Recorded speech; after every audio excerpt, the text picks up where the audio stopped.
So today we're going to talk about hematuria. We're going to talk about the guidelines for hematuria. I'll go through some cases and then provide you with a summary at the end. So first of all, what is hematuria? It's just so prevalent. We don't want to put you through an expensive workup that may involve radiation and may involve invasive procedures if you don't really have hematuria. Some people see hematuria, some don't. So microscopic hematuria is when they take a urine sample, they spin it down, and they look for red cells. So just to make sure that's really a true diagnosis and just not a contaminant, they like to make sure there's 3 red cells or more on 3 specimens at least 3 weeks apart.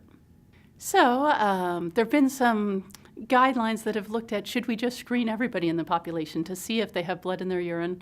It turns out it doesn't make people healthier. It means everybody is going through expensive tests and there's lots of false positives. So in general, unless you're having symptoms such as burning when you urinate or frequency of urination or blood that you can see, we don't recommend just screening for the sake of screening. So how prevalent is hematuria? The numbers vary, somewhere between 0.1 and 20% of the population. So sometimes I think if I'm at a football game, if I pick everybody with red shirts or something, that may be how many people have hematuria. So it's a big deal. It's a big number. Looking at microscopic hematuria, there are very few studies that have shown any sort of long-term sort of complications from microscopic hematuria. Microscopic hematuria means blood you can't see in the urine that's been confirmed there several times. This one study showed that there may be, a 0.3 difference in patients that may be more prone to have some renal issues. But in general, it doesn't make the kidneys not work. It doesn't increase the risk of cancer. It doesn't increase the risk of high blood pressure. If we do a full workup and you don't have something that's pathologic, most of the time if it's been worked up for several years, you don't have to keep following microscopic hematuria. What other things can cause blood in the urine? Beets can actually, doesn't necessarily cause blood, but it can look like it's blood because it can cause kind of a red color to the urine. Blackberries actually can do the same thing, and there's a drug called pyridium that can turn your urine orange and kind of make it look like there's blood in the urine. What are the common causes of hematuria? The most common cause in a female is a urinary tract infection. So if you're having burning and urinary frequency, then you would come into the clinic and we would check for a urinary tract infection. If you did have some blood with the infection and then it went away after treatment, you wouldn't necessarily need a workup. The most common cause of hematuria in a man is BPH, or benign prostate hypertrophy. This is just a product of the prostate getting bigger and it has lots of blood flow. And one of those blood vessels can burst and cause hematuria. So we still like to work it up and make sure there's nothing else, but it is not uncommon to have hematuria that's just from having an enlarged prostate. Other things that can cause hematuria include kidney stones. Usually these are more common in the summer when people are getting dehydrated. Cancer can cause hematuria, so that's where I get involved and we do scans and we make sure you don't have cancer. And if we've ruled all those things out, it can be called idiopathic, which means we just don't know what caused it.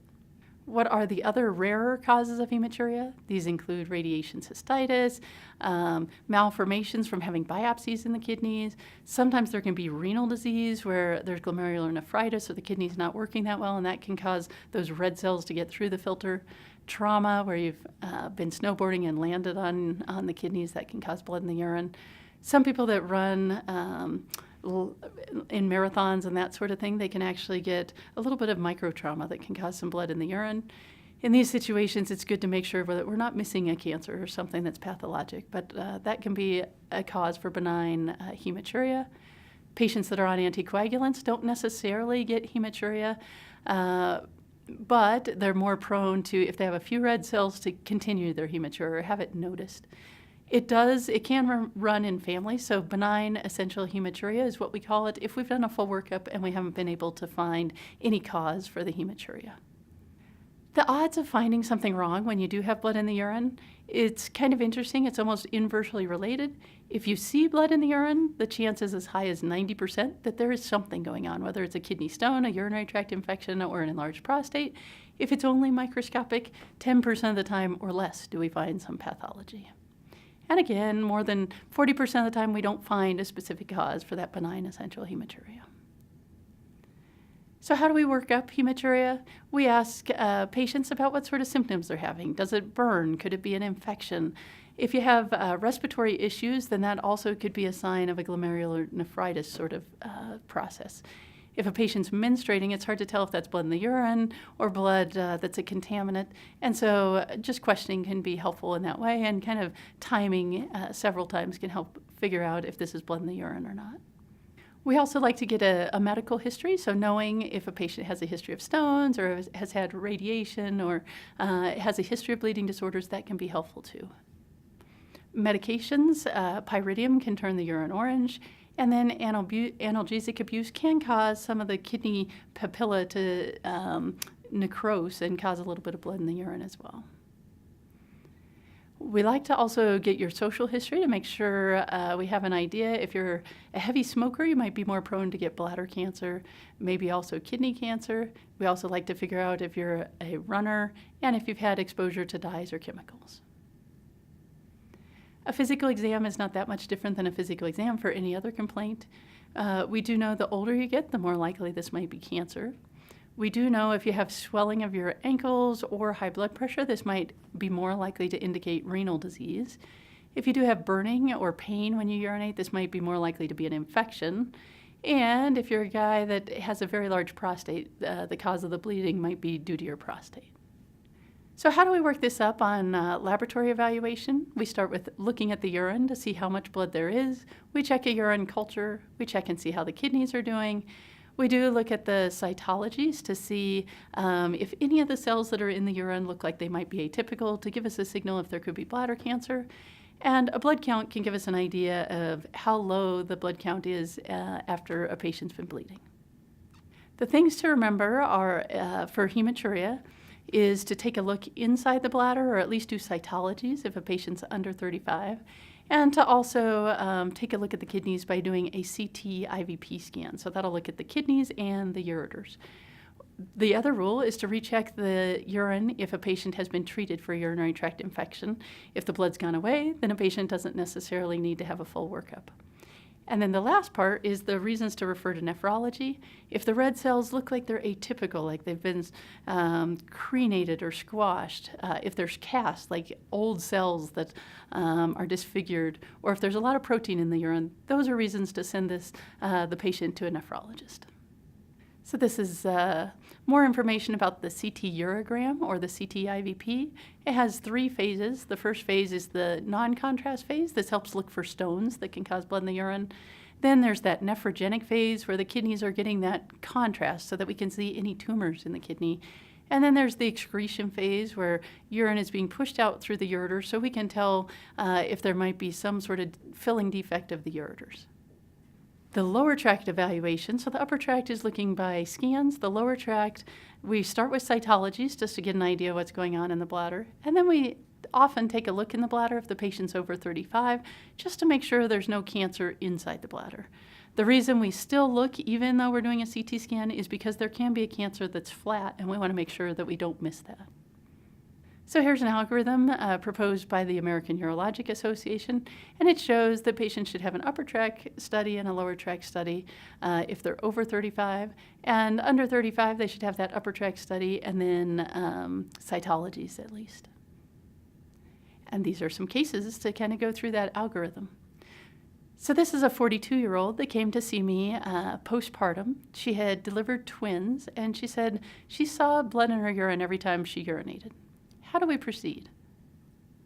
Well, we do our usual history and physical exam. She said she didn't have an infection, she wasn't burning, she didn't have any history of coagulopathy, she wasn't on medications to make her bleed.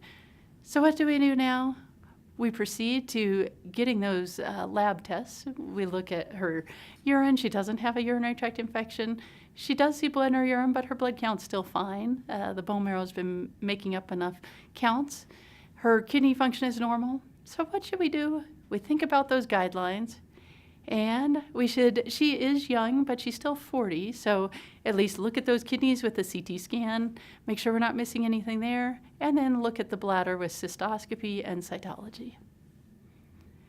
Instead of a CT IVP, she ended up having an ultrasound, and it said the bladder was a little bit unclear. So what we would normally do is follow the algorithm. We'd get cytology, or following it, we'd actually recommend cystoscopy, which is even better. But what actually happened is they took this patient to the operating room and opened her up to try to figure out why she was bleeding. And it turned out she had cancer in there, and it spilled cancer. So ultimately she did well, but just by following those guidelines, that's a way to stay out of trouble. And if they had been followed, she would have done much better. This is another patient. This patient is a volunteer locally, and he also saw blood in the urine. And he said his kidney hurt a little bit. So what do? We ask the usual sort of questions. Does it burn? Could it be an infection? Are you on medications? Have you had radiation? He says he doesn't have any of those. So we do the test. We start with the urine test. We look at the CBC. We check and see how the kidney's working. He has had a PSA. His lab value is normal for his age. And so we do our usual workup. We do a CT scan with the three phases, the non-contrast, the nephrogenic phase, and the excretion phase. And we do see that he has a kidney stone.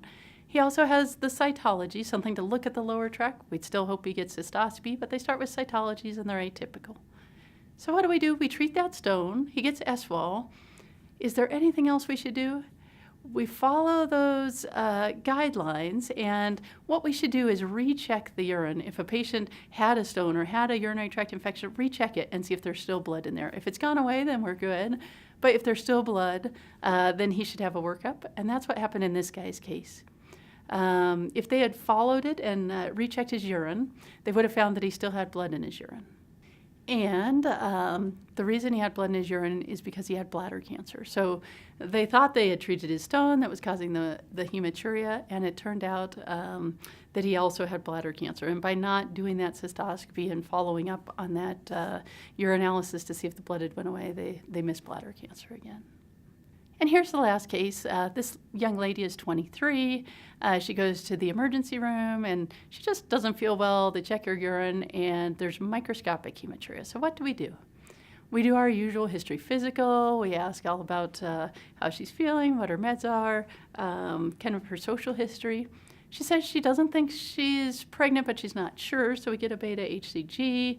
She generally just kind of feels malaise, but otherwise is doing okay. She is a smoker, but nothing that really pinpoints what's going on. We do our usual lab tests. We check a urine test, and she does have protein in her urine, some bacteria, some red cells. Her blood count is good despite this microscopic hematuria, which is usually the case. She does have a urinary tract colonization with beta strep, and she's not pregnant. So what do we do here? We think about those guidelines. We remember that we want upper tract imaging and lower tract imaging. She's only 20, so we might be able to get away with an ultrasound if we have to. A CT IVP is better, but we really do want to get those cytologies. And if all those are negative and she does have protein in the urine, then we would refer to nephrology. So those are our algorithms there. So she goes on and she gets a renal ultrasound, and that looks okay. And we're continuing to follow the algorithm. And we send her home because we think maybe she's colonized with that beta strep. And we say, let's follow up with gynecology. You can look at that ovary and that sort of thing. And she returned to the emergency room at least 2 more times over the next 6 months. And ultimately, she was diagnosed with a glomerulonephropathy. So it was missed that she had that protein in the urine and needed to see nephrology so that her kidneys were protected. And she had that delay in diagnosis and was fairly unhappy with that. So in general, the algorithm is straightforward. It makes sense. Anybody that has hematuria, you're going to do a CT IVP, a CT urogram to look at the kidneys and the ureters. And then you're going to start with cytology, and anybody over 35 is going to get a cystoscopy. If you remember that, then you should stay out of trouble. If you have any questions, don't ever hesitate to call me or email me.